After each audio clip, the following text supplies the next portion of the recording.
വീണ ടിക്കും Muhammad റിയാസിനുമെതിരായ ED നീക്കത്തിൽ രാഷ്ട്രീയ പ്രതിരോധവുമായി CPIM.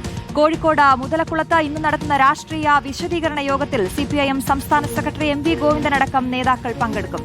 വീണയ്ക്കെതിരായ അന്വേഷണം തന്റെ മകളായതുകൊണ്ട് മാത്രമെന്നായിരുന്നു ഇന്നലെ പ്രതിപക്ഷ നേതാവ് പിണറായി വിജയൻ പറഞ്ഞത്.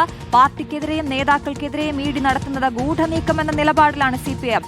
വി എസ് രഞ്ജിത്ത് വിവരങ്ങൾ നൽകും. Ranjith, good morning. എന്തായാലും പ്രതിരോധ കോട്ട കെട്ടാൻ തയ്യാറെടുക്കുകയാണ് സിപിഐഎം. ഇന്നത്തെ പരിപാടികൾ അതേത് രീതിയിലാണ്?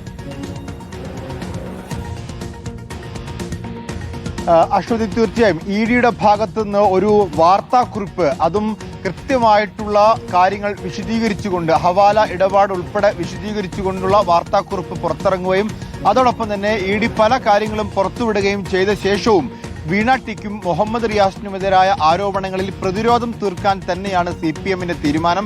അതിൽ ഇന്ന് ഈ സിപിഎം ഔദ്യോഗികമായി തന്നെ വിശദീകരണം നൽകും. ഇത് പാർട്ടിക്കെതിരായിട്ടുള്ള വേട്ടയായി തന്നെയാണ് സിപിഎം കണക്കാക്കുന്നത്.